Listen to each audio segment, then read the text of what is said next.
മൂന്നാർ ഗ്രാമപഞ്ചായത്തിന്റെ കല്ലാറിലെ മാലിന്യ പ്ലാന്റ് കത്തിനശിച്ചതിൽ 52 ലക്ഷം രൂപയുടെ നഷ്ടം.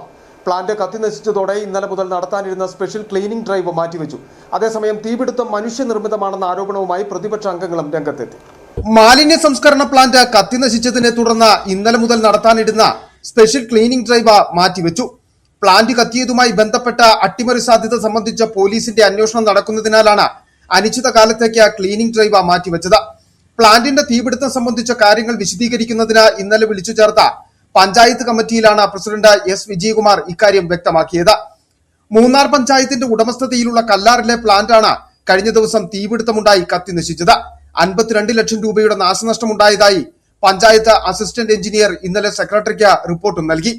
ബെയിലിംഗ് മെഷീനുകൾ, കൺവെയർ ബെൽറ്റ്, സോളാർ വൈദ്യുതി വേലികൾ എന്നിവ കത്തിനശിച്ചു.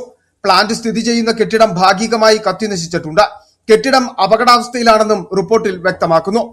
അതേസമയം തീപിടുത്തം തനിയെ ഉണ്ടായെന്ന വാദം തെറ്റാണെന്നും നിരീക്ഷണ ക്യാമറകളില്ലാത്ത ഭാഗത്ത് തീപിടിച്ചതെന്നും പ്രതിപക്ഷ അംഗമായ CPIയിലെ BP ശിവകുമാർ ആരോപിച്ചു. 4 ക്യാമറകളിൽ ഒന്നിൽ മാത്രമാണ് ഒരു ഭാഗത്തെ യഥാർത്ഥ ദൃശ്യം കാണാൻ കഴിയുന്നത്. മറ്റു 3 എണ്ണവും മാലിന്യമുള്ള വശത്തേക്കല്ല വെച്ചിരിക്കുന്നത്.